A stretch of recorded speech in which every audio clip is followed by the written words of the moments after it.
Den Arya membuktikan ucapannya. Siang dan malam berada di kediamanku. Selain tak boleh menemui Den Alisa, katanya nyaman ada di sini. Serepot apapun kondisi fisik, sebisa mungkin kulayani ia dengan sepenuh jiwa. Bagaimanapun kami adalah suami istri. Hak dan kewajiban tetap harus dipenuhi. Hanya saja, ia belum sampai menyentuhku lagi. Kasihan katanya mendapati tubuhku yang ringkih. Ya, kehamilan ini ujiannya dahsyat sekali. Apapun yang dimakan, akan keluar lagi. Aku tahu ia sangat ingin, tetapi hasrat itu ditekan demi kebaikan istrinya ini. Perlahan, es yang melapisi dinding hati ini mencair. Kelembutan dan segenap perhatiannya membuatku takluk kembali dalam harapan bahagia selamanya. Salahkah aku jika asa itu kurenda ulang? Kadang, batin meradang atas lemahnya pertahanan hati. Sisi itu terus melemparkan cercaan seolah akulah wanita terbodoh di dunia ini. Kali kesekian, logika dikangkangi rasa. Aku kembali masuk dalam pesona cinta Den Arya. Aku rindu, bisiknya di suatu malam. Kalimat itu sukses membuat sesuatu di dada ini berdesir. Namun, fisik ini sungguh tak sanggup mengimbangi hasratnya. Maaf. Hanya itu yang bisa aku ucapkan. Ia lantas melingkarkan lengannya di tubuh ini. Mengusap-usap perut ini hingga kami pun terbang ke alam mimpi. Jika pagi datang, ia akan memastikan aku makan sebelum berangkat kerja. Makan sedikit saja, sayang. Kasihan dedek bayinya. Aku hanya menggeleng. Kondisi perut yang terus mendesak untuk mengeluarkan apapun yang masuk membuat enggan menyuap meski sesendok nasi. Namun, lelaki itu tak menyerah, ia terus melontarkan bujuk rayu hingga menawarkan segala jenis penganan. Akhirnya, aku pasti kalah. Sesuap nasi pun masuk. Lepas itu dia tak memaksa sebab takut aku muntah lagi. Namun, sebelum pergi dia akan mengingatkan 1 jam lagi harus masuk suapan kedua. Aku hanya bisa mengangguk agar dirinya tenang saat bekerja. Selama 3 hari kedamaian bersahabat dengan diriku. Terkurungnya Den Alisa di kamar megahnya membuat suasana tak diliputi huru-hara. Wajah Den Arya pun terlihat cerah ceria, tak seperti saat bersama wanita itu. Kadang aku bingung, sesungguhnya bagaimana hati mereka berdua? Benarkah sangat saling mencintai atau ada hal yang tersembunyi? Sungguh, kelihatannya Den Arya lebih berbinar jika tak ada istrinya itu. Aneh memang. Yang kutahu dari gosip bahwa pernikahan mereka itu awalnya dijodohkan. Untuk membalas budi pada keluarga Suradisastra. Keluarga Den Alisa menjodohkan putri mereka pada Den Arya sebagai bentuk terima kasih atas diselamatkannya perusahaan mereka. Entah apakah benar atau tidak. Hanya saja di hari keempat, guncangan terjadi di rumah utama. 2 pelayan tergopoh menuju ruang makan. Dengan napas tersengal salah seorang dari mereka bicara, "Maaf, Juragan, Den Alisa, ada apa dengan Alisa?" Sebelum pelayan wanita itu melanjutkan kata-kata, Den Arya menyelanya. Setelah mengatur napas, mereka menginformasikan bahwa di kamar Den Alisa terdengar bunyi barang-barang dilemparkan. Terdengar juga dan jeritan-jeritan membahana. Dep Arya langsung melesat ke lantai 2. Disusul kedua juragan. Aku, tanpa mereka ketahui ikut di belakangnya. Sambil bersembunyi di antara punggung-punggung pelayan, aku mengarahkan mata ke kamar yang telah didobrak pintunya. Di sana terlihat Den Alisa sedang menjambak rambut. Mulutnya tak henti menjerit. Sementara barang-barang berhamburan di lantai. Den Arya merengkuh wanita yang dengan sekuat tenaga berontak. Ia mengunci tubuh itu dengan 2 lengannya. "Bunuh saja aku, bajingan. Aku mau mati." Suara itu makin menggelegar, menghentak dada-dada siapapun yang mendengarnya. Tubuhku ikut bergetar, tungkai kaki ini kehilangan daya topang.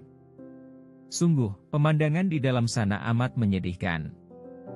Tak sanggup menyaksikan adegan memilukan di sana, aku memutuskan kembali. Kutahan sekuat mungkin tubuh agar tak jatuh. Satu persatu anak tangga yang bentuknya meliuk kususuri. Tangan menempel lekat pada pegangan tangga agar terjaga keseimbangan. Untunglah bisa sampai di undakan terakhir. Dari sini sudah tak terdengar histeria Den Alisa. Mungkin berhenti atau memang karena ruangan ini terlalu luas hingga suara dari atas tak bisa tertangkap telinga.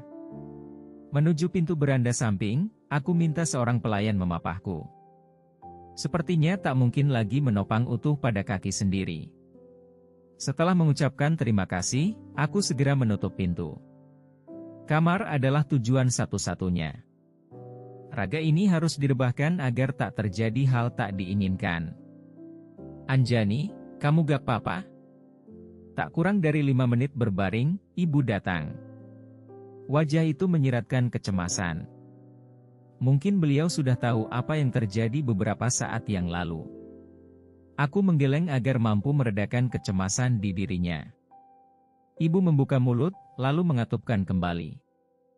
Sepertinya ia ingin membahas kejadian menghebohkan tadi, tapi urung sebab melihat kondisiku. Wanita yang wajahnya masih diliputi tanda tanya itu malah menarik selimut dan menghamparkan di atas tubuhku. Setelah memastikan aku nyaman, ia pun berlalu. Sepeninggal ibu, pikiran ini melayang kembali pada kejadian tadi. Aku melihat keguncangan yang zohir pada diri Den Alisa. Wanita itu seperti ingin meluapkan segala angkara yang telah menggelegak di dirinya. Kalau sudah begitu bisa dipastikan kebahagiaan 3 hari kemarin berakhir sampai di sini.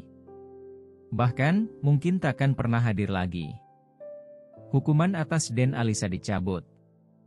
Wanita itu diberi perhatian lebih untuk menstabilkan kondisi psikologisnya. Apapun maunya akan dikabulkan termasuk tak bolehnya Den Arya menemuiku lagi. Bahkan, makan pun aku tak diizinkan semeja dengan mereka. Katanya ini demi memulihkan jiwa orang yang sedang tertekan batinnya. Menyikapi hal itu aku lebih kuat kali ini.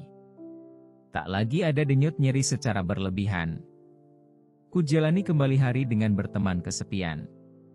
Tanpa sapaan apalagi kunjungan seseorang yang sudah dipastikan tak mampu menepati janjinya. Kini, pikiranku fokus pada kehamilan. Tujuanku adalah bisa melahirkan bayi sehat dengan jalan normal. Buku yang diberikan Den Rangga sudah 5 kali kutamatkan.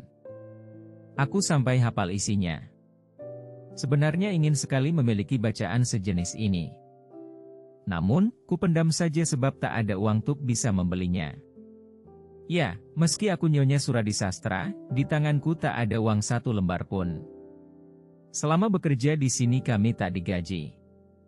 Upah tiap bulannya dipotong semua untuk bayar cicilan utang 150 juta. Setelah aku menikah dengan Den Arya barulah sisanya dianggap lunas. Kadang, aku tertawa sendiri. Menertawakan nasib yang tragis ini. Konyol memang. Istri anak juragan, 1.000 rupiah pun tak memilikinya. Satu-satunya hartaku hanya mahar yang melingkar di tangan. Tak mungkin juga kujual demi mendapat uang. Namun, entah kalau terpaksa harus pergi dari rumah ini. Benda ini bisa saja tergadai demi bekal pelarian. Ya, aku pernah punya rencana gila. Jika anak ini akan dipaksa jadi milik Den Alisa, aku akan membawanya lari kemana saja, asal bisa bersama selamanya. Enak saja, aku yang bertaruh nyawa, dia yang berhak mengasuhnya. Bagaimanapun juga, aku tak pernah menyetujui perjanjian itu. Tak pernah ada ucapan apapun dari mulut ini. Jadi sejatinya tak ada janji. Pernikahan itu terjadi karena ketidakberdayaan bukan keikhlasan. Bukan pula karena aku setuju perjanjian busuk itu. Utang kami telah lunas saat akad terucap, jadi sejatinya tak ada lagi ikatan itu. Lagi pula, tak mungkin aku tenang menyerahkan pengasuhan anak pada keluarga macam ini. Emosional dan tak punya nurani. Bisa-bisa anakku tumbuh menjadi Arya baru. Anakku harus menjadi soleh, cerdas dan berkarakter seorang pemimpin. Itu takkan terbentuk jika pendidikannya semodel ajaran kolot keluarga ini. Hanya saja, Sampai saat ini aku belum menemukan cara keluar dari rumah ini nanti. Perlu pemikiran serius dan matang untuk merealisasikannya. Mami Anjani, serius sekali. Jantungku hampir saja copot mendengar sapaan dari arah belakang bangku. Tanpa menoleh pun aku tahu itu Den Rangga. Jangan lupa klik hati merah 2 di bagian bawah, ya. Cerita yang akan ditamatkan di KBM Sentuhan Satu Malam, novel cetak 99K, Love You Visabilillah, novel cetak 109K, Duda Mentereng, novel cetak 99K. Pengantin belia Bos Killer pemesanan novel cetak https://wa.me/6281261934594.